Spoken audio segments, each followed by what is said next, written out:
it all becomes very real, right? You hear all these kids in the locker room talking about what they have, and they're beautiful lifestyles, and I would just sit there quiet. Half of them didn't even know where I came from. I would never bring them back to my neighborhood. And, and then you see it, and it's real. And you're like, holy smokes, this guy really has a pool in his backyard? Like, what? And cleaners, and he's got a video game machine in the basement, and PlayStation, and his dad lets him do whatever he wants until 5 in the, like, what's going on here, But what I realized was that I could have that too, but that I was gonna have to work my tail off to get that. Like, I was gonna have to push harder than any of those guys would ever have to push to get there, but I would figure it out. Dude, we all have the best time ever to start a small business. If I'm not gonna be 100% in, I'm not gonna do it. Come on, man, just be yourself. Yeah, and just show up as yourself. If you don't realize what I'm really about, I'm about freedom, family, and my country. Sean, my dude, my brother. Cheers. Salute. Thank you for taking the ride from Philly, man. Absolutely, man. You and I connected and got to meet face to face probably about, what, 3 months ago? Yeah, probably about 3 months ago, yeah. We did some dinner with Jamie over at the block. Jamie G. It was entertaining. The legend. It was a random like Motley crew that was there. It was, yeah. It was like Tobias, yeah. 2 guys, I think they're from Georgia. I don't think I talked to them all night. There was a cop They were next good to dudes, me. though. Yeah. The cop guy was great. Yeah. I didn't know if he was like Jamie's security, but he was like, the whole night I kept telling him like, I don't got my side piece on, so you got us protected. And he was loving it, bro. He was a great dude. He was cool. And he was like dead serious. He's like, no, I got everybody, dude. It's good. He was locked in, dude. He was dialed. And then I kept calling you Ari Gold. I'm like, this dude's suited and booted, bro. Where's he going? It was awesome. It's great. But we got, I had paid attention a little bit through Jamie to what you were doing for him with his billboards and advertisements. And then we got to talk briefly before I had too many margaritas that night. And I was like, this dude's a great dude. And I'd love have him out to Fireside and talk about his story, because it's an awesome one. You have a ton of nuggets to provide. You're a good dude that's come from very little. You worked very, very hard, on the balls of your feet, of your ass, I should say. True. A few times, and now you have really taking yourself and your family to another level, and that's what Fireside is all about. So your viewers who may watch this, I was a kid who was kicked out of high school. My parents worked very hard. I take nothing from them. They taught me work ethic, but they didn't have much. Right. And after I was kicked out of high school, you don't have many opportunities. And as I was coming up, not many people wanted to really help me. Again, I was probably a little chippy. Also, they were making their money. They didn't think they needed me. And I said, once I make a couple bucks, I'm going to turn back around and start helping some people up the ladder. That's what Fireside's all about. Mm-hmm. Your story embodies everything that I lived, plus some. So I'm glad you're here today, and thank you. No, my pleasure, man. I definitely felt that at that dinner that night. I think of anybody I connected with at that table, it was you for sure. Totally. And I think Jamie probably knew that was going to happen. He's very strategic. He is strategic at who he invites to his different dinners and events, and anybody obviously that's a friend of his is a friend of mine. But we definitely clicked, and I think a lot of that has to do with our backgrounds, with our similar backgrounds. Yeah, absolutely. No doubt. So Philly kid, literally in the projects. Yeah. Right from birth, right? Yeah, I mean, so when I was a kid, we lived, obviously very modestly. My parents were divorced when I was 2. And my father, my father stayed in Philly. My mother moved out to Bucks County, and they're both their goal in life, always my whole life, was just to make sure that I wanted for nothing, even when we had nothing. Right? It's just like I never felt like things were out of place, because my parents always made sure that no matter where we were at in life, I had a really good understanding of what really mattered. Mm-hmm. But my father stayed in Philly, and we lived in North Philadelphia, near Temple University, really close to Temple. And it was a pretty rough neighborhood, uptown Philly. But when we first lived there, we ended up having to move to Kensington, which Kensington, if anybody doesn't know, is, you ever see the movie Rocky, where they shoot under the L? Mm-hmm. That's where we lived, under the train, Hurley and Allegheny. This is the Badlands. I mean, it was really bad. The things I saw as a kid there, I'll never forget. And I was young and I saw it. And unfortunately, you know, my father was really down on his luck at that time financially, and so we were living with my uncle, and my uncle was murdered. He was a Daily News driver, and he was murdered on the job, and we ended up having to move out. So we moved back to Oak Lane, where we had originally started, in North Philly. Rough neighborhood. We had the PJs right behind us, projects, Fern Rock Station, and but it was my neighborhood, you know, and I never felt that. I didn't feel like it was a bad neighborhood growing up there. You know, I mean, there was It's what you knew. Yeah. It's what you knew. It's what I knew. Yeah, I didn't know anything else other than that. And you know, where my mom lived, same deal. So my father's neighborhood was more of like a predominantly African American neighborhood, and then my mom lived in a really tough white collar neighborhood. No, I shouldn't say white collar, blue collar neighborhood, white people, you know? And it was like, I always kind of had like both experiences as a kid. So I learned a lot about people. Both sides. And how to deal with, you know, which was pretty interesting. Street smarts. Yeah, a lot. Yeah. On all levels. And did you learn that both cultures are actually not that much different? Yeah, absolutely. Yeah. I'm sure we'll get into why I do what I do on the foundation side, but that was the number one takeaway is like, listen, I didn't even, it sounds silly, but it's the truth. I didn't even know I was white until I was like 12, and some kid called me out in my neighborhood from a block away. I didn't know him. You know, and he asked me if I was lost and if I knew where the suburbs were, you know. But I didn't even know what that had meant, you know. My boys are like, dude, you're white, you know, like, you know, what it is, you know. But, yeah, I never saw color. And as I got older, I definitely realized being around the different, it's not about color. It really is just about people and what's in here, like your soul, you know. And that's how I actually feel like, I always say if there's one thing I'm good at, it's being a read on people and knowing. And I swear that's where it comes from, because I started looking at that more than anything else. And listen, the cultures are slightly different in maybe what type of food you like to do, and you know what type of music you're into, or any of that BS. But sports you play, stuff like that. It's really no different. And I hate that this society, especially this country now, the media seems to pin that shit in, and I don't like it at all. Because if you're a good person and you respect me, you respect my family and my close friends, we're good. We're good. We're good. You can come hang out at my house, drink some bourbons and beer any fucking day you want. Yep, absolutely. So, obviously growing up, not in the best environment, that could sometimes limit your thinking as to where you want to go in life and what you see as successful. What were you thinking at a young age, say around the age of 12? How do I go and do something more? You were very into hockey. So hockey was a big part of that, right? So fortunately, my father and my mother had the wherewithal to say, let's put him in a sport. First of all, my father was a goalie, right? And he played hockey. He was a tough guy, man, like Ron Hextall type. You know, he used to fight guys all the time. I saw him do it. And he put me into hockey, you know, and then my mom was all for it. She'd spend the summers, you know, working from the hockey rink with my little sister, you know. But going to the hockey rink was like such a great like eye-opener for me. And I literally just told this story yesterday. It's like, you know, I had the fortunate like upbringing where I actually get to leave my neighborhood every weekend. And my favorite days were Friday nights, because Friday night I got to go to sleep and I knew that Saturday morning early we would get up and we would escape the world, me and my father. And we would get in the car. You were going to play hockey wherever the game was. We would get in his Ford Bronco, you know, this old beat up truck, and we would fly down Broad Street. And the further we got away from my neighborhood, the better. And I would get to that hockey rink, and I would get around those kids, and I got to pretend for 3 hours a day like I wasn't from where I was from. You know, and there's nothing wrong with being from where I'm from, but it gave me a different mindset. And I remember, there's nothing wrong with wanting more or better. I remember my first hockey party ever. My dad was dropping me off. It was a sleepover. We get into neighborhoods, big giant homes in Yardley, PA. So the town was Yardley, PA. Come full circle. You live close by. Yep. I ended up moving to Yardley, PA. I said to myself, I'm going to live here one day, to my father. He said, I hope so, son. But he pulled me over right before we went to this kid's house. So what are you doing, Pop?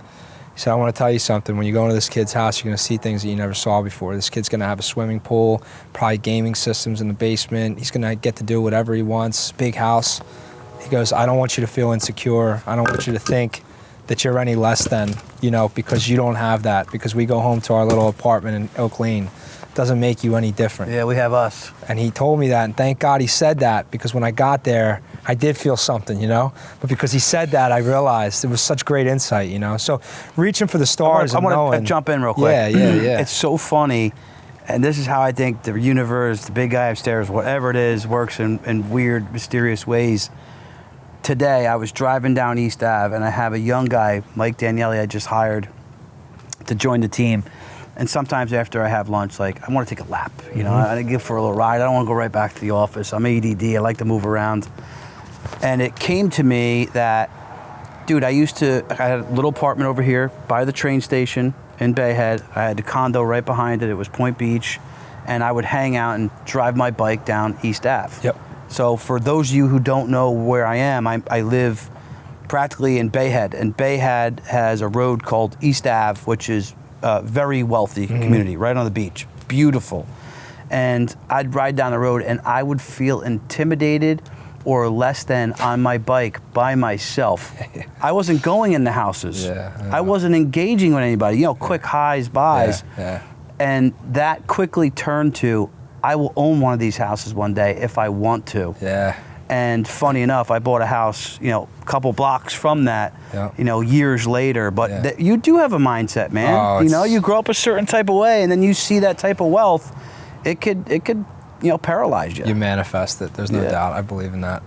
So sorry to jump in, but No, it's funny. it's cool. I literally told that story today. You know, very similar to what you said. No, and so that for me, like that's what it was, and that's what like led me to say, okay, like there's more, right? Like there's this. It's not just where I'm from. Like everybody where I grew up, and it's not a knock on them. It is what it is. Like they're so proud to be from our neighborhood, and I was too. I still am. But it was like that was all there was, you know. It was like we lived. They wanted to defend it to man. the We cows lived in come North home. Philly, and half my friends haven't even been to like Lincoln Financial Field where the Eagles play. Like they wouldn't even go downtown. It was like our neighborhood or nothing. And it was like. Do you still try to provide that for them nowadays? Get them out to a game? Yeah, I do. Yeah, definitely. And I try to connect with the guys I grew up with. And actually, fortunately, one of the guys I grew up with did get out. And he's a big executive over at MTV now, and he serves on the board of directors. As a matter of fact, he's the head of our board of directors for the 43 Oak Foundation. So that came full circle too. My buddy awesome. Hinga Vanjo, he's originally from Africa. But yeah. I mean, look. I mean, my neighborhood was a mixed bag of nuts, man. I mean, we had everything from kids that went to jail for life for bad things to guys that went on to be major successes in life, and we all grew up with the same set of rules. Yeah, you know, none of us same playground. Yeah, none of us had anything more than anybody else. You know, I think it was more of a mindset thing for some of us to say, no, like this isn't it. You know, and I think some of us pushed each other to be better, and I think others allowed our success to maybe not push themselves, and that's just people. Right? So I took you off track, but going back, walking into that household. You know, why did you feel that way, and then what sparked in you to start thinking differently moving forward? Yeah, I mean, I definitely felt that way. And again, I'm grateful my father made me aware before going in, but it didn't mean that I didn't still feel it. I think I felt that way just because I'd never experienced that. And it's like there's just this enormous amount of wealth, and it's so unfamiliar. And it all becomes very real, right? You hear all these kids in the locker room talking about what they have, and they're beautiful lifestyles, and I would just sit there quiet. You know, half of them didn't even know where I came from. I would never bring them back to my neighborhood. And, you know, and then you see it, and it's real. And you're like, holy smokes, this guy really has a pool in his backyard? Like, what? You know, and cleaners, and he's got a video game machine in the basement, and PlayStation, and his dad lets him do whatever he wants until 5 in the, like, what's going on here, you know? But what I realized was that I could have that too, but that I was gonna have to work my tail off to get that. Like I was gonna have to push harder than any of those guys would ever have to push to get there. But I would figure it out. How old were you at the time? That was probably about 10. Yeah, 10 years old. 10 years old. So you're traveling around playing hockey. That's when travel hockey got big for me. Moving you along to around 12, 14 years old, you were looking to get ice time. You were looking to put a couple bucks in your pocket. Yeah. In addition to your mom and dad hustling to provide you know, food and a roof over your head. You were scrubbing toilets and slinging Nikes out of the back of a truck, right? To talk about that a little bit. Yeah, I mean, I wanted ice time. I was a rink rat. You know, all I wanted to do was skate. And inside that glass, life disappeared for me. You know, I was just get to be somebody else. So I would crave it like a drug. I just wanted to be there. So I got a job offer to literally scrub the toilets. And they offered me $2.50 an hour. And and free ice time whenever I wanted. Whenever there was open ice, I could jump out. So I'd bring my bag to work every day, and I'd skate 4 hours a day. When I would close the rink. I'd invite my boys from the neighborhood, from Northeast Philly, to come skate. We'd do little 3-on-3s at 11 o'clock at night. These were on school nights, you know. My mom knew I wasn't getting into trouble, so she was cool with it, you know. My father, same deal. You're playing sports. Yeah, you know, and I was innocent. But yeah, I would do anything to get ice time. So even take $2.50 an hour, you know. Wasn't even enough gas money to get home. But, but I did like money, and I wanted to make more of it. And I knew that if I was going to go anywhere in life, I was going to have to make money to do it. And so I saw an opportunity. There was a guy in my neighborhood that used to sell Nikes off the back of a truck, pretty normal in North Philly, and he would sell them $30 a pair, you know, to us on the street, and I would buy them in mass bulks. Actually, I got them down to like 25 once I started buying 20 pairs a week, and I would take them to the suburbs, you know, and I would sell them like in my mom's neighborhood, and I would get kids to buy them for $50, $60 a pop, because at the store they were $90 at Foot Locker, and these were good. These weren't, you know, these were good Nikes, and so I would be making $30 a pair, you know, and I would sell 20 pairs a week, and for a 15-year-old, it's a hell of a lot of money. It's a good amount of cash in your pocket. I had a lot of cash, so yeah, I was addicted to that. I was like, okay, I got something here, and then I realized I like to make money, and that became a whole new obsession for me. Yeah. You know? Most successful people are obsessed. I'm obsessed, And yeah. people get that twisted, and people don't understand you, and you know, why don't you just live? You're gonna have a heart attack. You know, all the cliches that come along with it. Yep. But to be successful, you must be obsessed. Yes. And don't ever get it twisted. You have to be obsessed. You could walk into shit. Maybe that's 1 in 1 million that happens. But most of the time, you don't see the backstory and the grind that people went through to get to where they are. You must be obsessed. 100%. Yeah. I'm very invested in what I do, and I'm very obsessed with it. So for lack of time, I want to move this along a little bit. Yeah. You then continue to play hockey. You go off. You go to prep school for a couple years in Jersey. Yep. You know, you didn't do so well maybe with the preppy kids. Didn't acclimate. Got a little trouble. Got a little trouble. A little bit. Yeah. And graduated Philly High School. You went away to college. I did not. No. Did not, right? No, I didn't. So around the age of 18, 19 years old, what were you looking to do? Well, you know, I got this job at 16 doing cold calling for an ad company, and I did do a little bit of like community college locally. I would try to take a couple classes. It didn't work out for me. As a matter of fact, I was like 19 and I was killing it at this ad company that I worked for. I started out as a cold caller, worked my way up to a sales guy, and I realized when I was doing the classes, like, it just wasn't for me, you know. And I get it. Look, yeah, college isn't for everybody. I do encourage the kids that I work with now to go to school and at least try it. I think everybody should give it a go. I think it's important if it is you, and it could really help you. And if you're playing sports. Yeah, of course. And depending upon what the career is you want to do, some people have to have that. For me, I knew that I was going to get it a different way. So, you know, I became... But I took you to 19. Let's go back to 16. So Yeah, 16, yeah. you get an opportunity to cold call for an advertising franchise. Yeah, it was an firm. advertising company. They had, it's a really cool company. They had these digital TVs in like local hotspots, ice rinks, bowling alleys, whatever, and they would run ads on the TV when you would walk in. So like the hockey rink, you have to know what rink you're going to in locker room. They would put an ad TV right next to that, so every person who walks in would have to see it. It was a really cool concept. We did really well. They gave me a job cold calling, and I loved it. I just was like, this product is amazing, and I got so good at it that I was actually selling it in the cold calls. But that wasn't my job. My job was to set meetings for sales guys, and it was $25 an appointment set, and then $25 if it closed. That's what I would get paid. So I would aim to get it closed. I wanted to make $50, not 25. Yeah, why not? Yeah, and the sales guys started coming back and going, this guy's like, he's setting me up to close, you know, every time. So they were like, kid, you want to throw a suit on and get out there, you know? And that's kind of how that started. How many cold calls were you doing a day? I'd say an average of 150 to 200. Dude, talk about dialing for dollars. Because these people nowadays, it makes me a little crazy, and it's because I love you, not because I'm angry. Yeah. But my passion of like, you have social media, dude. Yeah. You could DM 200 people easily a day on some Autobot that does it for you. Yeah. Like, we were picking up the phone. I was the same, 150 a day, calling about health insurance to find an inroad to that business owner to talk planning. Talk about those cold calls and what dialing for dollars meant for you. I mean, well, And how you got through it. first of all, I was learning every trick of the trade. I mean, I realized that if I would call between 7:30 and 8:30, I would get the business owner, because the secretaries wouldn't come in till 8:30, but the business owners were always there early. Same deal, 5:30 to 6:30 at night.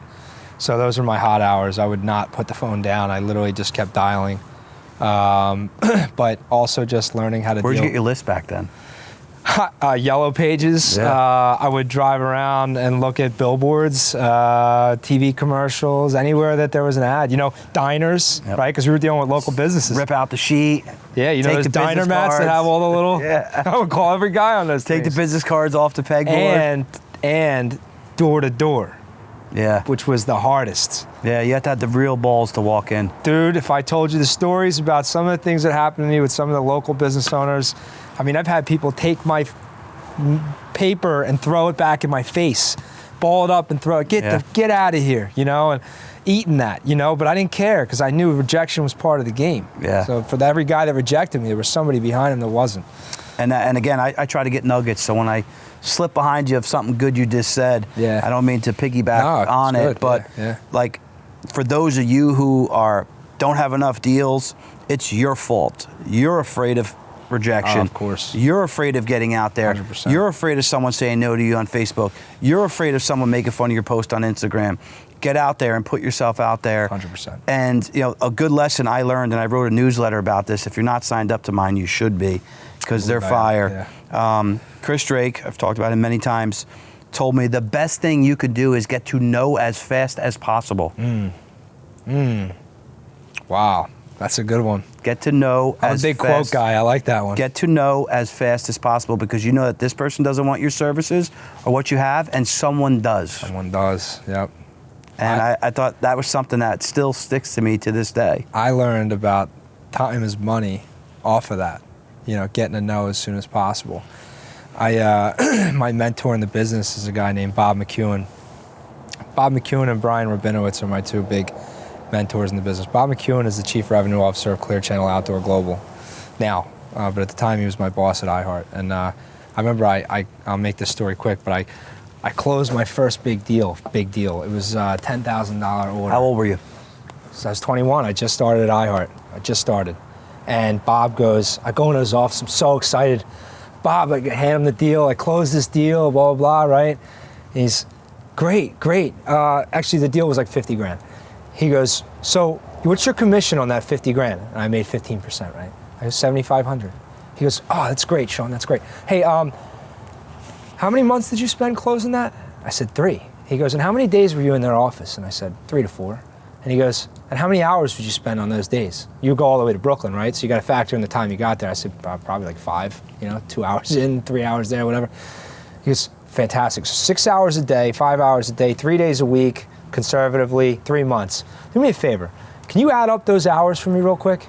I add them up, and he goes, what was your commission again? I said, 7,500. He goes, Yeah, divide right, them. so, and I forget what the number was, right? He goes, like, $3 an hour. He goes, $3, what, you make $3 an hour? I said, yeah. He goes, great. So $3 an hour, that's what it's worth. And I was like, he goes, was Sean, trying to show you time is something. money. Yeah. Time is money. Don't waste time. Get in there, get it done. Yeah. Your time is valuable. And ever since that day, I never wasted time. I got right to know. Because as a young guy at 21, you thought $7,500 was a lot of money, right? You know what the funny part? Even more than that, it was just like closing a deal, right? I closed the deal, at I this did big it! company. I did it, you know? It's like, I get it. no, dude, like it was just, and then my whole thought process changed after Shifts. that. And I was like, holy smokes, like I gotta, I don't know, man. everything changed the way I thought about It's an aha moment that you hit in Yes. your life. And I tell people all the time, sometimes that can't be taken out of my head with a chip and put into yours. You got to walk through the fire. Definitely, You dude. got to be forged. You got to make that tough steel. Definitely. And that's from being in the heat, going through it and Yeah. doing the work. So taking you back, you're doing cold calls. They bring you in, putting your suit on. Yeah. What happens after you leave that company? Where did you go? It was around age 20, 21? Yeah, Was that Z100 or iHeart first? iHeart, yeah. So iHeart had Z100 in their branch, so it was 5 radio stations. So I had just job opportunity in New York, and And you were still in Philly at the time, right? I was in Philly, yeah. And I was really, I'll be honest, I was really hesitant to leave Philadelphia. It was a big fear. You know, it wasn't New York that scared. I grew up in New York. My cousin's from Staten Island. It was no big deal going to New York. It was just leaving Philly, leaving what I knew. Leaving your friends. Leaving my friends, leaving Can my I family. make it? Can Am I do good it? enough? Right, all that stuff, you know. I'll tell you real quick. So I get there, and I'm really overthinking this thing, and I'm talking to my mother, my father, the whole thing. My father says, listen, son, go to New York. It doesn't work out. Guess what? Philly's going to be here. We're not going anywhere. Yep. Okay? So put us in your rearview mirror and get on your way. Yeah, get out. And he goes, I'll tell you right now, you're going to be the king of New York. And I started laughing. I go, yeah, the king of New York. Okay. And he goes, I'm serious, son. You're going to be the king of New York. So my first day, I get there and I'm like, I'm thinking like, should I even be here? I'm getting ready to leave, go home. I was about to call it quits. I didn't want to be in New York, right? Anxiety was ridden you. Walk outside the office. This is a true story. This guy walks up to me. He goes, my man, yo, can you tell me where, blah, blah, blah. I go, cause I don't know. I'm not from here. I'm not a New York guy. And he goes, oh, you're not from New York? Where you from? I said, I'm from Philly. He goes, shoot, Philly, huh? I said, yeah, I'm from Philly. He goes, look at you, man. And now I'm paying attention to him. He goes, look at you. And he goes, guy from Philly, about to come be the king of New York. Boom, that's twice. And I went, That's it. twice. I called my father. I said, I'm staying. That's twice. He goes, good, son. Give it a year. Did you ever see that guy again? Never. No. That was God. I got chills, That dude. was God. Yeah, dude. I'm serious. I'm not a crazy religious. I believe in I believe in God, higher too. power. Yeah, I believe yeah. in God. Well, it's funny you brought up that story earlier when I was just telling a very similar story on East Ave this afternoon. That's what I'm saying, It's- man. You know, and that was true, man. And I'll never forget that moment when he said King of New York, and I looked at him and I was like, are you God? Like, There was something he saw in you, some trepidation, some Something. fear, and he Something, said, dude. I got to pump this kid with some juice. something. He was such a random I guy. got chills, dude. Yeah. That's some cool shit. I'll never forget that as long as I live. So I stayed. So what was your job hire for coming to the radio station? Yeah, so I got the job. The job hire was to be an account executive was the title, but really what we were doing is selling celebrity brand endorsements, right, for 5 different radio stations: Z100, Power 105, 103.5 KTU, 106.7 Light FM, and WOR, I think was our other Now, station. were you working in the radio station itself, or In that the- building that hosted all of yeah, those? it was 2 floors, second and third floor. Second floor was sales, third floor was the actual radio stations. But I was in the radio stations all day. I made friends with all of them. You know, Helen Little from Light FM, she's my girl. I love her. You know, all the guys at Power 105, Charlemagne, DJ Clue. I got real tight with those guys when I was there. KTU, Bartel. Charlemagne is still doing Yeah, well. Charlemagne's killing it. Yeah. I really you love had a the guy. story when we were chatting before over at the Yeah, bar. yeah. You walked in and at one point in your early days, Yeah. Jay-Z was sitting on your desk. My first day. Was it your first My day? first day on the job. Yeah, I walked downstairs with a vet. Talk about the king of New York. Vet sales guy, right? Yeah.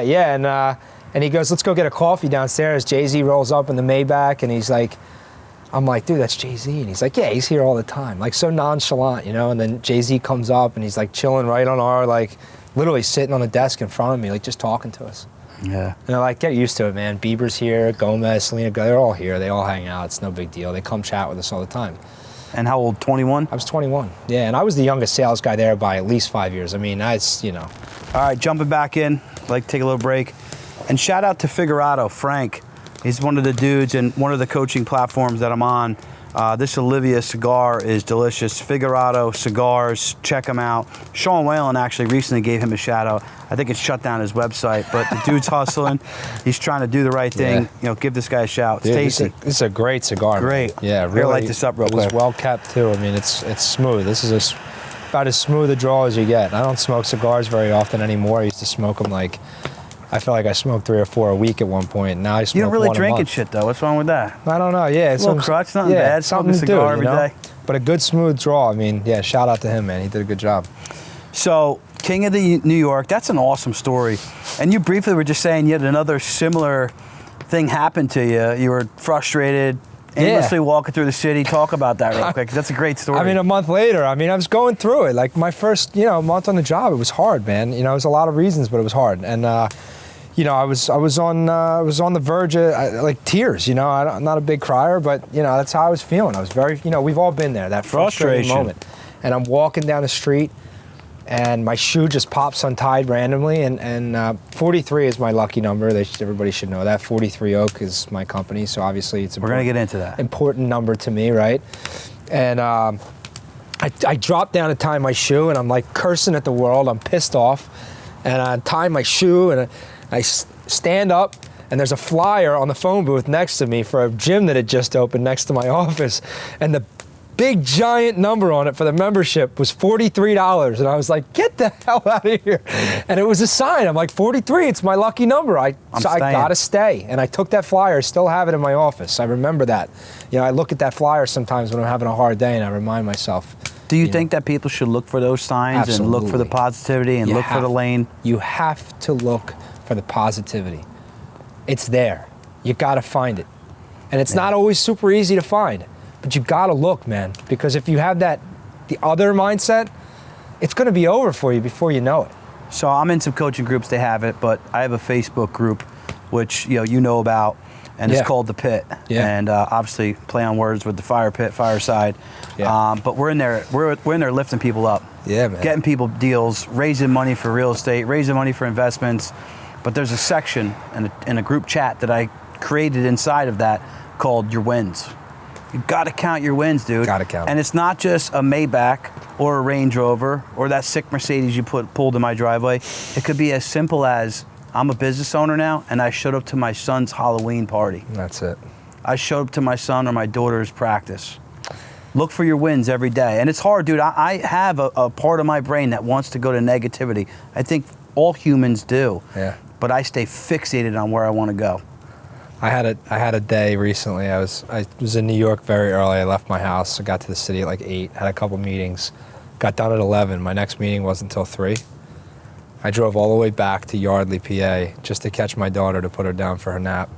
Spent a half hour with her. Got back in the car and drove back to New York for the second half of my meetings. That's dedication, I man. just needed to see my kid. I needed my win of the day, you know. And it was a tough day, and she made it all better. The second half of my day was rock star, lights out.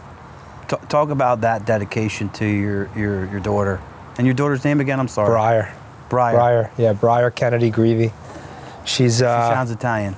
She's Irish. Yeah, she's Irish. She's my girl, man. She's my world. Tell you love her to death and adore her. I never loved anything in my life the way I love this kid. And I have some true loves in my life, but I've never, ever loved anything the way I love this kid. I will go to the end of the earth to make sure that she lives the best life ever. And I mean that. And just seeing her smiling face, I don't mean to get sappy or cheesy or whatever, but it's the truth, man. I didn't understand it. People used to tell me about their kids. I was like, single, whatever. Yeah. No, I get it. I get it. There's nothing that I want more than to see my kid. I wish I could spend every second of the day with her. Yeah, but you got to sacrifice to give them to live a different life and you grew up. And that's not any knock at your parents, because they seem like they raised a great man. And shout out to your mom and dad. Yeah, shout out to my mom and dad. Seriously. Yeah, thank you, brother. But I fully get that. You know, I laid my son down to sleep last night, and the Facebook group again, The Pit, was blowing up, and people were messaging me, and I'm like, babe, this is momentum. I got to stay on it.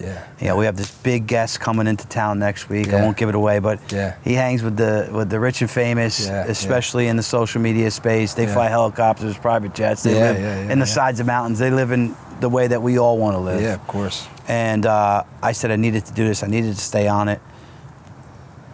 I walked up to his room. He was going to bed. And I explained to him for 10 minutes very slowly. He's a 3-year-old. For those of you who don't know, my son Colton, 3 years old. And I said, do you like this bed you sleep in? Do you like this house you live in? I said, you have to go to work. It takes money. And I was actually asking him these questions. Yeah. And then if he didn't have the answer, I gave it to him. Yeah. And I think that a lot of people don't instill that in their children. No. And they should. You know, I get it. We ought to be a present father, a present mother. But damn, if you want to give your kids a better life than you had, you got to make some sacrifices away from the family. It just, Tim, what's his name? Who's Jordan's coach? Wrote the book Winningest. Oh my God. What's his name? I'm drawing a blank right now. Yeah. No, I know. Evan, this is you. Winning. Winningest coach. No, it's not Winningest coach. It's the book's Winning. Tim, is it Tim? Fuck. Anyway, he talks about a moment where his child said to him, why he had to fly out. He was going to coach Kobe on something. Yeah. Rest in peace, Kobe. Yeah, man. Philly guy. Philly guy. And he said,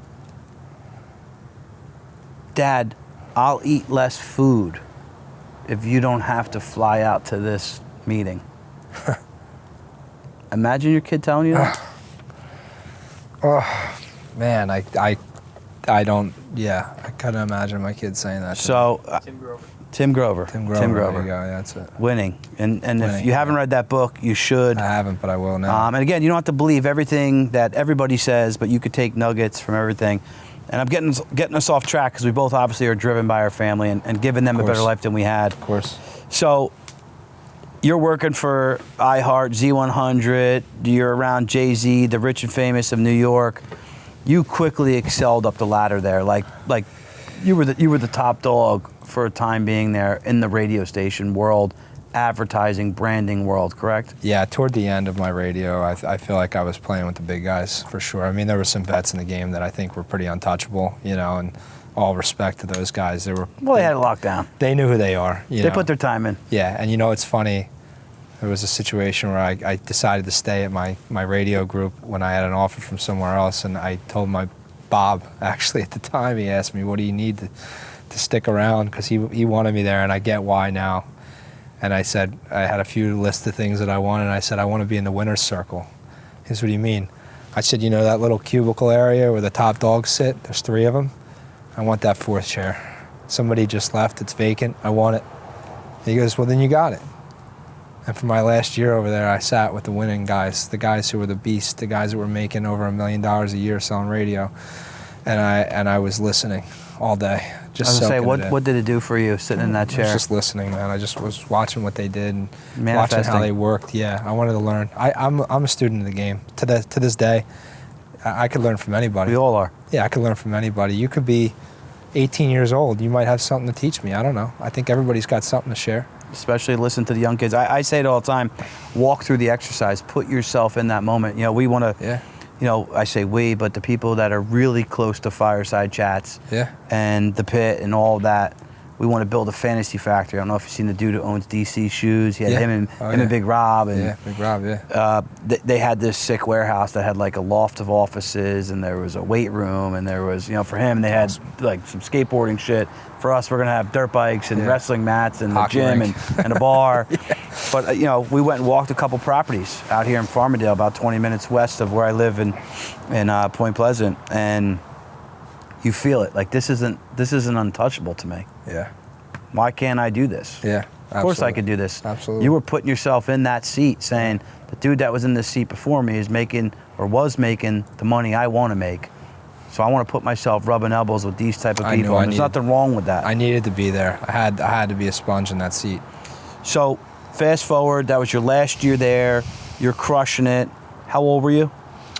I was probably about 25 at that point. Yeah. 25 years old. Is that the point where you had your injury on the ice? Did. Yep. Yeah. You had the injury on the ice. You had come down with, is it a disease or it's an injury name? They never gave me an official ruling, but it was, it's what Justin Bieber has most recently had, the Ramsey Hunt, Bell's palsy, paralyzation of the face. Mine was trauma-induced. I got hit in the neck playing hockey. I've had quite a few injuries playing the sport. I have 9 concussions, 5 missing teeth. I've had cut my Achilles in half, broke my left hand twice, cut my eye open, the whole thing. This was the worst of them all, for sure. Paralyzed my face, pinched the nerve, got hit in the neck with a forearm, and it shut me down for 6 months. I couldn't eat, I couldn't drink, couldn't talk properly. I was drinking from a straw, and it changed my whole life. It changed my whole perspective, the way people treated me. You'd be shocked. People treat you differently when you look funny, because I looked funny. I was blubbering when I would talk. And it changed my whole life, my whole perspective. And I realized at that time, one of the big things for me is, before that even happened, I was really considering going out on my own. I didn't know if it was the right time or not, but I was considering it. And the big reason was I knew that I wanted to protect my clients that I had, and I knew that when I was there in corporate, no knock on these companies, I deal with them now, but it is what it is. They charge what they're told to charge. They're corporate companies. That's their job. And clients that are new to the media space or not used to buying media are not always necessarily aware of what things should cost. And I would always go in with these really low ball deals and hook my clients up, and then I come back to the office and catch a slap on the wrist. And I wasn't cool with that, you know, and I wanted to protect my clients from that, and I ultimately work against the company I was working for, the companies that I worked for. I'll tell you who's a G at buying commercial ads is that dude with the MyPillow. Oh yeah, That Mike dude- Lindell. Yeah, that guy's everywhere. Legend, man. Legend. Absolute legend. Like, I mean, like he seems like he's getting like 40 cents on the dollar. Well, he is, you know, and he you know. How does that he work? He has buying power, right? But how does that work? To get into the nitty gritty of that a little bit, and I'm probably jumping ahead. No, it's okay. Yeah. But how does that really work, right? As obviously, the more money you have, the more ads you could buy. It's just like break points in a mutual fund. The more money you have, the cheaper the cost is. Yeah. But talk about that from a perspective of how you leverage your other clients to help maybe the guy that's doesn't have the ability to spend as much. Well, that's how I knew I was going to help when I started the agency. I knew that I could ultimately build a book that I'd be able to help one client with the power of 5, 6, 7, 8, 9, 10, whatever it was. And as the agency grew, that power grew, right? And so there was a definite buying power for me as I grew to a national company. You know, my company is a national agency, so we buy everywhere from LA to New York and in between. And it's all from the same companies. We're buying from the Clear Channels and the iHearts and all these guys, right? And the Outfronts. And so we spend millions of dollars with them around the country. But it's always with the same companies because they're the big players in every market. So we have that power with them. But also on top of that, we have the relationships, right? We know the marketplace. We know it inside and out. It's a very volatile marketplace. The media space, billboards, TV, knowing when to buy. Like the last month has been brutal, right? Buying TV in the state of Pennsylvania and certain other places because of politics. Yeah, all the election Political ads shit, were taking yeah. everything away, so you couldn't even get a spot. So you move the money somewhere else. But you have to have somebody that understands that to be able to advise you to do so you don't waste your money in that space. Yeah. Or you buy it differently, right? And so that's what we do. We have that knowledge and that relationship to understand it and where it's at. And then we also have the buying power to go in and help a client even a client that might spend a lot of money in their market by themselves, we still can help them, not only from a financial standpoint where we're saving the money. Of course, we want to save everybody money. But it's not just that. It's also using strategies that we know work. I'm not reinventing the wheel with what I do. I know what works, and I know how to work it. So it only works if you work it, right? You got to put that action in. You got to do it the right way, and that's what we do. We go in, we don't take guesses. It's not a guessing game for me. Yeah, you know what it is. Fully confident when I run a marketing campaign that it's going to work. When I left the corporate world, my number one goal was to never, ever, ever in my life hear the words again, "This isn't working." I don't want to hear that. I'm going to do everything within my power to make sure that I don't have to hear that. And that means me waking up every day, running through brick walls for my clients, doing everything I have to do to get them the best deals and get them the best placement. And if you look at clients like Jamie, Eat Clean Bro. I was going to go into that and your first big hit. Yeah, LeHockey, these guys have the best billboards in the market. They own their cities. They own their markets. You can't go to listen, I put $10,000 on it right now. You go to a Jersey Turnpike service station, you pull 10 people from the state of New Jersey, ask them if they know who Eat Clean Bro is. I guarantee you 9 out of 10 say they know Eat Clean Bro. And I bet they tell you they've seen the billboards. No doubt about it. Everybody has. That's the point. We build brand equity. We build brand validity. And he's about to do it even bigger, huh? He's killing it, man. He's blowing it up. His business is on fire. This guy's taking over the world, and he's always got a great product. His food is phenomenal, and they're good people. Yeah, he's good people. He's great people. Him, his wife Kayla. They got the right thing, and those are the kind of people that I like to work with.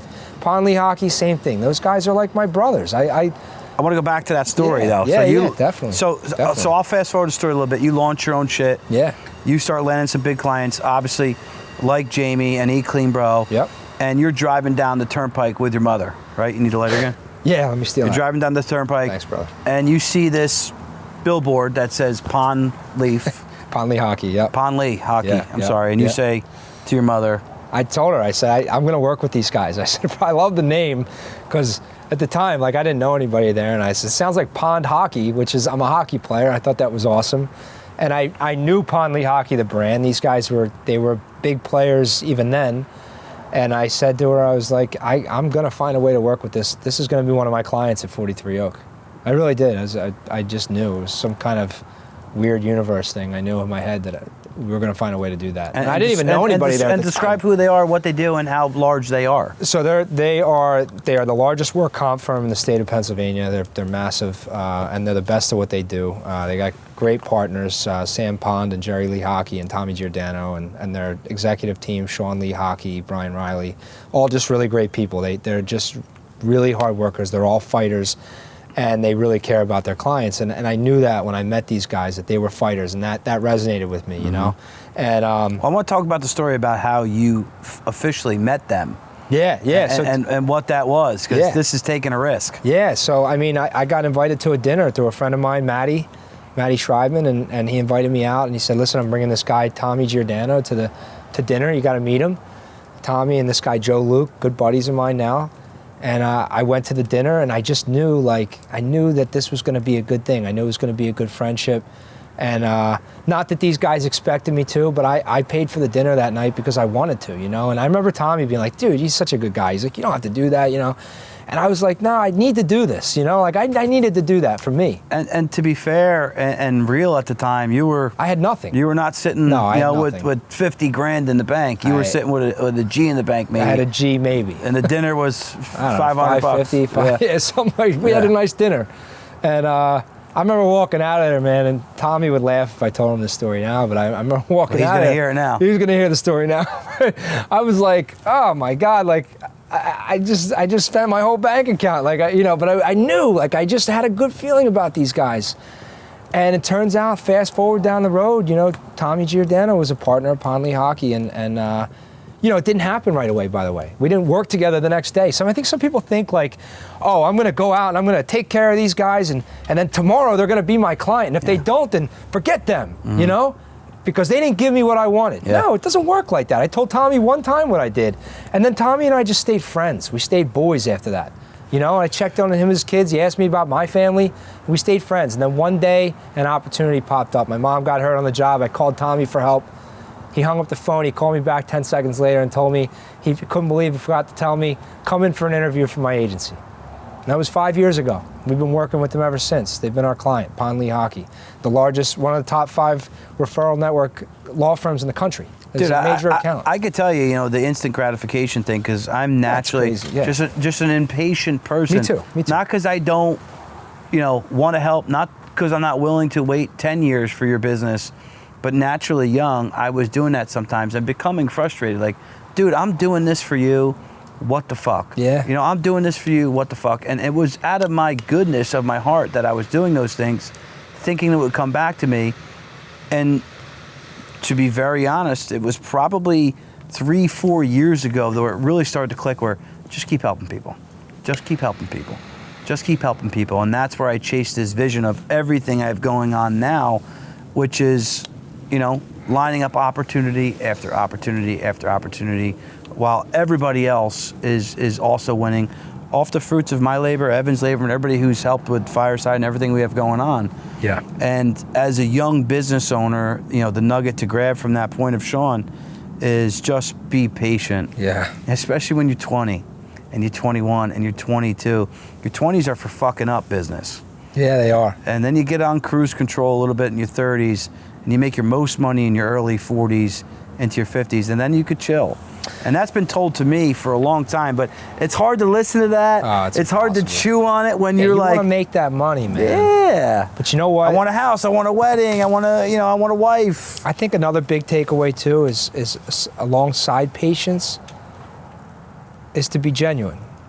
That night with those guys, I wasn't offered to pay for a dinner because I wanted to be a big shot or because I wasn't trying to flex. You were thankful to be there. I was thankful to be at that table, man. Yeah. They were important guys. Joey Luke hooked me up with a great account with Rothman Orthopedic. But it wasn't about that. Even if those guys never did business with me, I was grateful to be their friends. Do you think that they didn't know that you didn't really have that money? I think they knew. Of course they knew, yeah, dude. I think they knew, man. I think I thought that they didn't know. Yeah, you showed up serious as hell. Yeah, man, I was in a nice suit, the whole thing, But in my head, I was who I was 5 years later. That's who I've always lived. People ask me, where are you today? Boom. I am where I am 5 years later. That's what it is, dude. Yeah. Putting yourself in a position of I want to live there. And actually, I used to get that pushed back on me a lot. Yeah. And again, this is a conversation. This is your interview, but these are great nuggets. Please, man. Again, I want people to take them.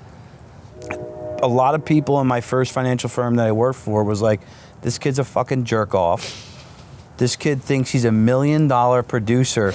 But what all of those assholes did not realize, and they're realizing today, I told you fucks, that I was already $1 million producer in my head. Absolutely. And if you want to win anything, you got to believe in it to your core. You got to, again, be obsessed with it. Obsessed. So. I knew it. I was already living in Yardley. I already had the family and the car. I knew what I wanted. I knew I was there. You gotta stop buying those Mercedes, dude. You gotta get something that has a lease of like 100,000 miles a year. The amount that you drive, dude. I need to buy a train ticket is what I need to buy. Seriously. Go to work. Monthly NJ Transit. I love it here. When I went to the city, I was going to the boat. So it was still the same time if I hopped on a train, but I'd go up to the boat. It was amazing. Coffee in the morning, a bagel, way home, cocktail on the way back. You run your albums with a ton of great, successful people. That's awesome. I wish I had a boat. I'm taking this all over the map, but I think that people are going to feel some genuineness from this, and they're going to get some really good nuggets. You start to hit your stride. You land a company like that. You're working with Jamie from Eat Clean Bro, which was your biggest client to begin with at the time. Big name. And then walk us through your next couple years and how 43 Oak got launched. Yeah, so from there it was slow and steady wins the race. I didn't want to make a ton of money. I wanted to make money. I don't ever want people to be confused about that. But I wanted to make it the right way. It's okay to make money as long as you're doing it right. I believe in that. I believe in making it the right way. I also believe in giving back. Wasn't just about making money. I knew I wanted to be philanthropic. How? What do I do? How do I give back? I don't know. Do I donate to a charity? That doesn't feel very genuine. I want to be hands-on. Do I go to a soup kitchen? Sure, maybe.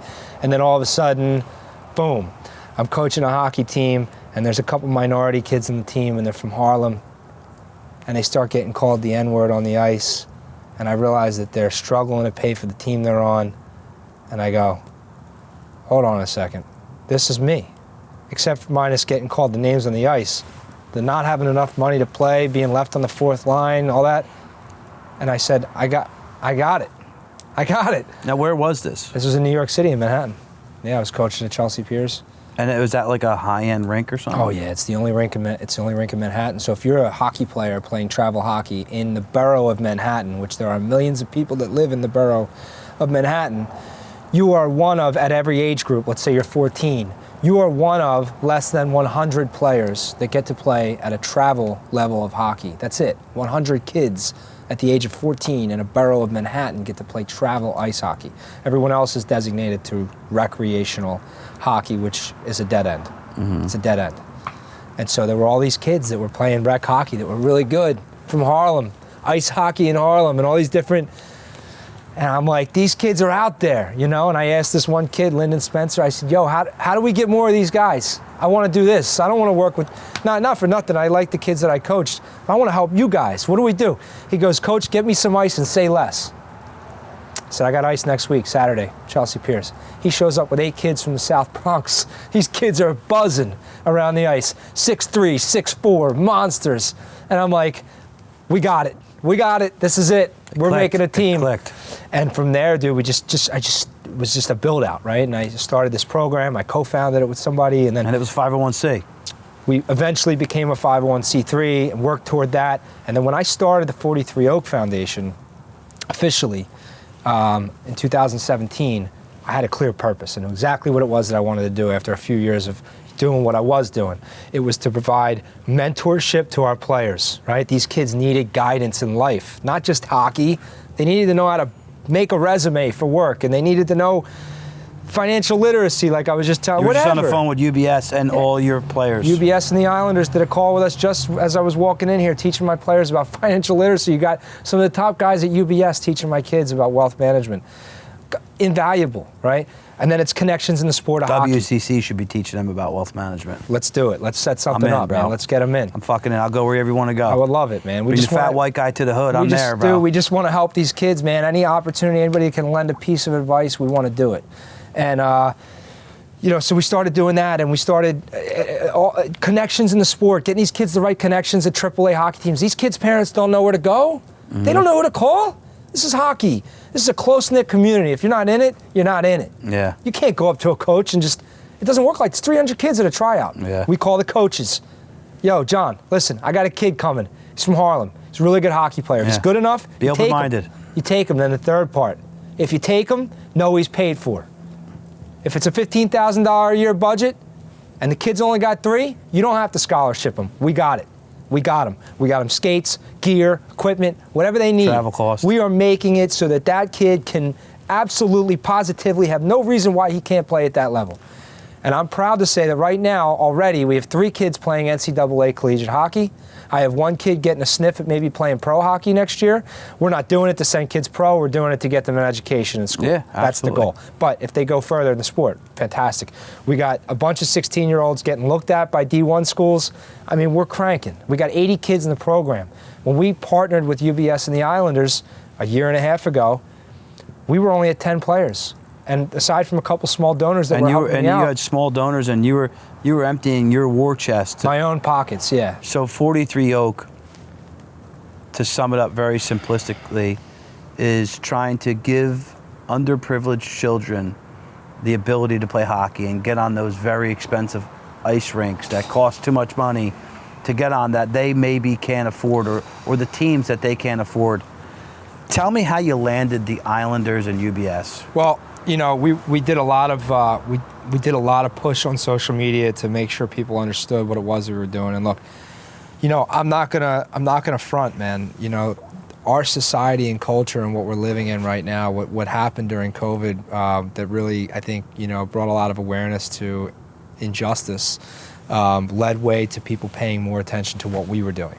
You know, before that, I don't know if it was as popular, to be honest. To you know, I think a lot of people were confused by, you know, minorities playing hockey and us trying to. I think it was confusing, but then all of a sudden people realized, like, wait a second, like, this culture is very unjust, and there's some things that need to be corrected. And wait, these guys are doing that, and all of a sudden the NHL really, you know, they always had initiatives, but they really stepped it up, and they created a lot of initiatives within the NHL to change that.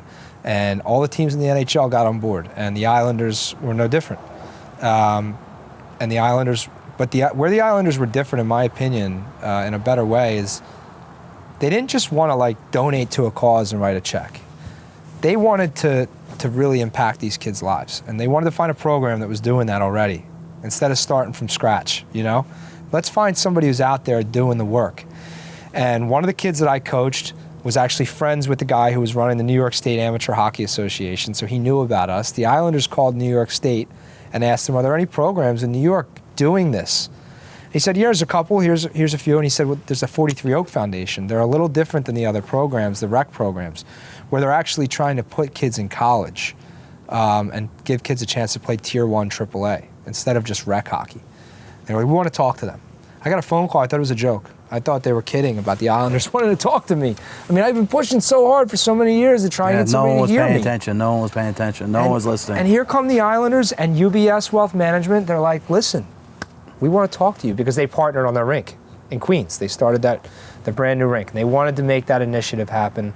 We spent 6 months going back and forth, and then they ultimately offered us $1 million for our program over 5 years, 5-year partnership. And not only that, but just hands-on, right? I just told you about the mentorship stuff, but also the Islanders. We have a clinic on Tuesday at American Dream Mall. We're going to have 50-some kids there, I believe, that are going to be on the ice. The Islanders are going to probably they usually bring coaches or ex-pros or current pros, if the guys can come in the off-season, and teach the kids. And it's an incredible experience for our players. But my point is, it's not just writing a check and saying, here you guys go. No, they're engaged. They're like, let's do this thing, man. Yeah, you know? let's get in. Yeah. Let's get in the trenches. They jump on the calls with me, and, you know, they've helped our players. So it's pretty incredible. And something that you said a few minutes ago is you found your purpose. Yeah. And I know that your purpose is going to lead you to the financial freedom that you want to have for your own family. And there's nothing wrong with a win-win situation. If you're doing the right things, and the right things lead you to also making money, everybody wins in that environment. You know, a lot of times people are like, oh, he's just doing that for money, or he's just doing, like, dude, I've got that so much from Fireside, and I'm telling you, Fireside, the pit, the coaching I'm doing, I found my purpose, dude, and I'm going to take it to the moon. It's, I can't put words on it. I just can tell you that having that purpose, along with my daughter, right, that's my other purpose, but having that. And your beautiful wife. My beautiful wife, my beautiful family, you know, my mother, my father, my sister. You know, having that purpose with these kids makes every day worth it. You know, the first couple of years, man, like you said, I was putting 10, 20, 30K of my own money into building that program. And I knew what I wanted to do to help these kids. And it didn't matter to me what I had to do. I just needed it to happen. Yep. And it's an incredible feeling seeing a kid's life change. And I won't take responsibility for these kids' success. I'll say that it's incredible to be a part of their journey. Yeah, you're guiding them. And to help guide them. And no, I don't, as you said, like, there are people who are going to say what they say. I mean, look, we're 100% volunteer at the foundation. You know, Joyce works 40-hour weeks for the foundation for free. It's incredible. But we do it because we know where it's going. We know, and it gives us that purpose. And so when we're out in the workforce and we're, you know, busting our stones to get it done, we know at the end of the day we're doing good too. You know, we're not just making money, right? I think some people are just too focused on just getting that check, and they forget. And this is the type of stuff that humbles you, man. It brings you down to the ground, and it makes you go, you know what? It's great that I have all this stuff, but you know what? Pause. Other people don't. Yeah. Other people don't. And I got to help these people get their stuff too. And I know you're doing that for your people, and that's what life's about. Yeah, it's good to make money. It's good to make money, but you know what? There's people out there that need help, man, and we got to help them. And it's our duty as human beings. It's our duty to help others. Our good fortune cannot go to waste. It cannot be for no reason. I could not agree with you more, dude. Sorry, dude. I love the passion, dude. And it was funny the other day, Derek from SE Arms. Shout out to SE Arms. Shout out to him, dude. Shout out Derek. He's a fucking motherfucker. I love him. Well, he said, "You're so angry." After one of my posts, and I was like, "Dude, I ain't angry, bro. I'm passionate." Passionate, man. I'm passionate because I said what gets me chills, what fills my tank, like, is helping the next guy up, dude, and or girl. I'm dialed into it. Yeah. And I will make money off of it. I will. I'm not fucking shy to say that. Yeah. But I should, because I've laid out a lot of money. This podcast, the software is plugged into it, the newsletter, the copywriters, the Facebook group, the people on my team. Dude, it's not cheap. I'm putting money out of my pocket, no bullshit, on the low end, 5 G's a month to give free fucking content. But what are you doing? I'm helping a ton of fucking people. Rights. You're helping people, man. A ton of people. How many people could say their lives are better because of the help that you gave them? That's what it's about, dude. To be honest with you, recently, I've got a little bit of public recognition where this person comes out of woodwork and Ryan challenged me to do this and Ryan challenged me to do that and Ryan challenged me. And maybe I was punching too hard. Yeah. And they didn't see I was misunderstood. They didn't see it. Like, that's what the fuck I'm about. And it still doesn't say, all right, I hit my peak. Yeah. I'm at my pinnacle. Yeah. No, I'm just beginning. Now I'm getting a little notoriety. Watch what I do from here. Yeah, man. Definitely. Watch what we can do together. Definitely. So anyway, moving through your story, you work with some of the biggest brands in the advertising space. Yep. You gave us a little bit of and Hudson's jumping into our party here. He smells. He needs to go to the bath. Good boy. You work with some of the biggest brands out there, obviously, especially here locally, but also nationally. Yep. What's something that some of these business owners could do to better their marketing, better their branding, better their advertising? How do they reach you? You know, it's funny. I had a call today with a guy who's he's got a really great. It's like a baseball academy, big baseball academy. They're multi-states, and he was asking me this question about his business. He wanted to know how, you know, best practices. I told him first tell me about your business. I want you to tell me your story about your business. Tell me about what it is that you guys do so that I can understand it. I got to understand it, right? I got to be in it. Put me in your business. Show me your day-to-day. So he does. He tells me. And I said to him, look, everybody is different but also the same.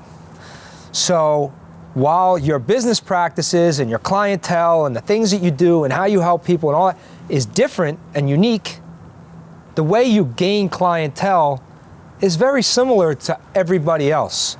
So when we execute a marketing campaign, we're not reinventing the wheel. From a macro perspective. Correct. You just change the micro, the small details. Yes, we changed the demographics, we changed the this, that, and the third. But we're not changing the strategy. We're using a strategy that's proven, it works. We're not taking guesses at this. Like I said before, this is not a guessing game for me. So we're gonna sit down, we're gonna help you figure out what you need to do, where you need to start. You gotta start at the core basics. Forget about TV, forget about billboards. That's all the stuff I'm gonna help you with. I'm gonna help you get there. But when I come into meetings with clients, not every client's ready to just jump on TV. And now if I was a bad guy, what would I do? You'd push to TV. I'd say, bro, let's start a commercial. Yeah. Let me get you on TV tomorrow. Let me hype you up and get you. They're not ready for it even. No, dude, you're 6 months from TV. You need your website cleaned up. You need to look good online. You need your digital presence strong, right? You need your brand guidelines, your colors to match. You need your logo to look good. You need all this stuff. Then you need some billboards first. Let's get your brand valid. Let's get you equity. Let's get the name known. I want people that drive down the road to know who you are before I start pumping out TV commercials and they think about calling you. Because if they see a TV commercial and they don't know your name, they're not gonna call you because you're not valid in their mind. But if they know your name and they recognize you and then they see a TV commercial, then they're gonna call you, right? Because they trust you. Evan and I talk about it in the coaching world and social media. You know, people may see your post, but then they're going to dive deeper. Yes. And dive deeper. Yes. And dive deeper. And we call it an eco loop. Absolutely. They're going to come, and then eventually they become a buyer of your services, but you need to provide enough information, right? I have an ebook. I have millions of episodes. You can go here, who's Ryan, see who I am, watch my mannerisms, feel me out. Yeah. You can see that, right? Yeah. Virtually. You don't have to ever, you could just be a voyeur. You can be someone just watching.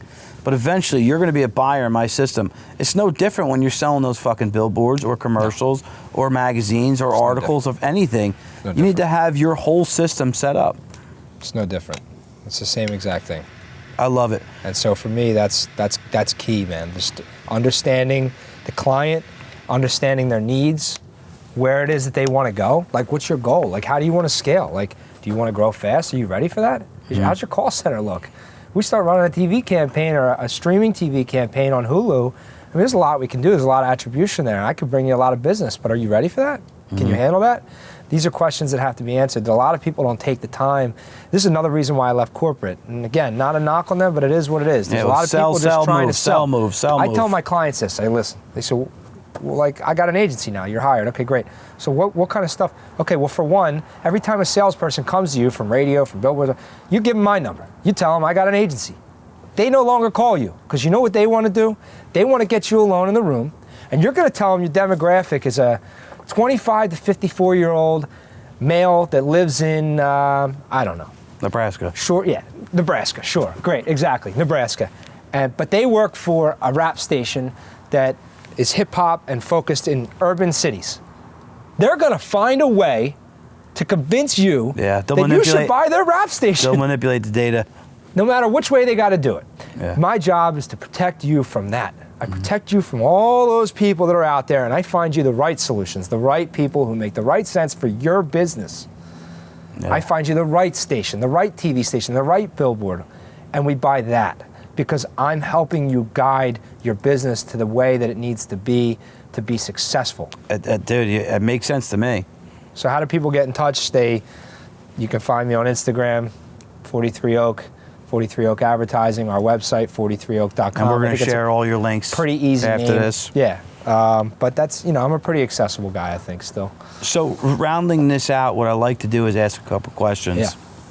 First question is, if you could tell a young entrepreneur that grew up like you or is a spoiled kid that wants to just create his own life, his own legacy, and part from what was maybe given to him, what's the one thing that you would leave them with tonight? Could be a saying, it could be a quote. Take a chance on yourself. That's what I just told this kid that I just hired. He's going to start working for me in a week or two. I spoke at a college. he calls me 6 months later. He goes, hey, listen, I would have called you the day after the speech. I was so moved, but I didn't want you to think that I was just, you know, one of the other. This kid stood out to me in so many different ways, but he's just so smart at the way he came to me. And he said, one thing you said to me is, you don't have a family, you don't have kids yet, you don't have that many responsibilities. Don't go for the gusto and look for some big salary. Look for the job opportunity that makes sense for you and take a chance on yourself. He goes, and you know what, I'm ready to take a chance on myself. So whatever you want to give me to start working for you, I'm ready to do it. And I don't care how long it takes, because I know that working for you is going to mean success for me. Take that golden ticket. You got to take the risk. I think too many kids coming out of school and all that are so focused on the number that they're going to get paid. And you know they also what? come out in the hole of a debt. Look, man, I've been homeless in my life, dude. You know what I'm saying? I lived in my car for a year. It wasn't because I was a bum. It wasn't because I wasn't working hard. You want to talk about working hard? I was going out. I was buying tickets to the Yankees game to take clients out. I didn't even have a home to live in. I was out till 11 o'clock at night doing dinners, sleeping on the Jersey Turnpike. Playing the game. Waking up at 6 a.m., shaving in the Sunoco station, hopping over to Retro Fitness, showering, throwing my suit on and going to meetings for the day. I took that chance. I risked everything I had because I could at that time. Yep. And I knew, Sean, take a chance on yourself. It's going to work out. Yep. Do it. Yep. So that's my advice. Take the chance, man. Dude, believe in yourself. I fully understand all that. And I think a lot of times people are risk adverse because of their parents. For sure. Right? You know, it's go to work, get a 401k, get your health benefits. You're crazy for wanting to do that. Yeah, there's a lot of deterrent from parents. And again, I don't fault the parents. They want their kid to just be able to, have the American dream, afford a home, have health insurance. Okay, there's nothing wrong with that. I get grow it. up with a white picket fence, and there's It's nothing risky. wrong with it. It is risky, and not everybody is meant to do it. That's but if true, you too. feel like you got the drive, and you got the want, and you got the desire, go for it. Last question. Yeah. Give a shout out. It could be people in the digital space. It could be nationally, locally near you, here, whatever. You want to give a business owner or two some love, give it to them.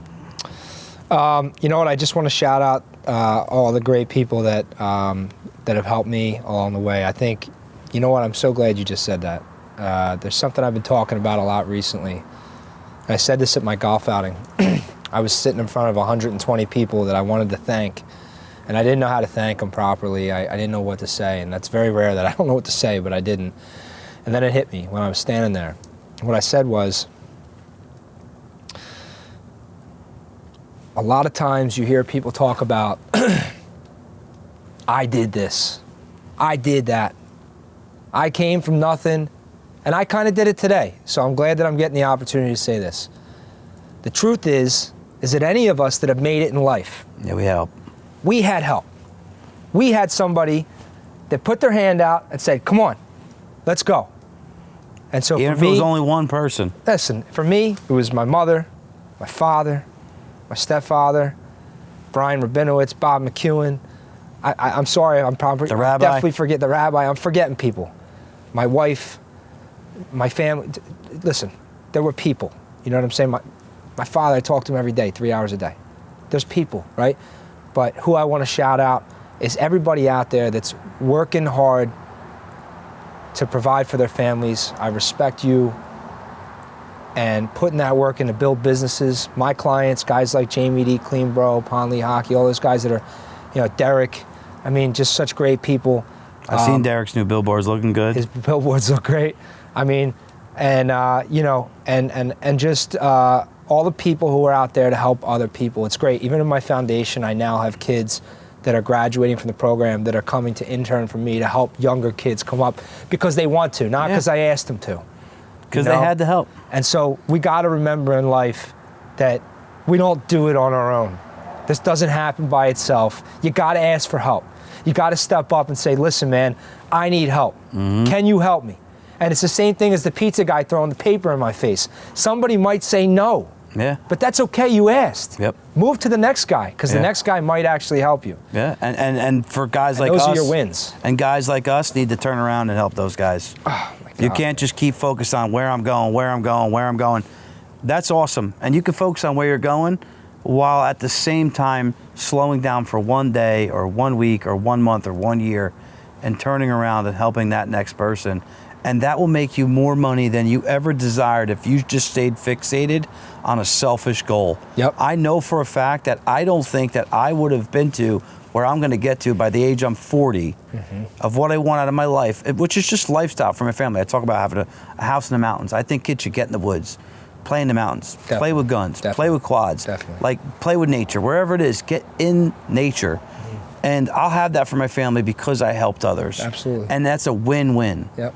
Dude, I appreciate you having you here. I know for a fact that we're going to win together. We're going to help a lot of fucking people together. This podcast is going to move people. Who knows what will come of it? I'll tell you one other thing, if you don't mind. Go ahead. Before we wrap it up, I want to shout one other person out. Shout them. On the opposite side of what we just talked about, shout out to the people who believed in me and took a chance on me. And if somebody's watching this that's in a different position, maybe not somebody who's looking to get up, but it's already up at the top. Because I know you got people watching this that are there too. Yep. Maybe take a deeper look at some of the people that are asking you for help. Yeah, or Maybe, asking for business. Yeah. Maybe be a little philanthropic yourself and reconsider and give that person a chance. If it's not going to hurt you too bad, give them an opportunity. Even if it's just a phone call, man. I was desperate for a 10-minute phone call with people who I knew could help me. Give them that 10 minutes to believe in themselves, because you have no idea how far that advice and that help goes. So that's another shout out. I'm sorry, I just wanted to say that before we wrap. But I love your passion, man. It was great. Yeah, Cheers. Dude. Awesome. Sláinte. Yeah, sláinte. Good shit.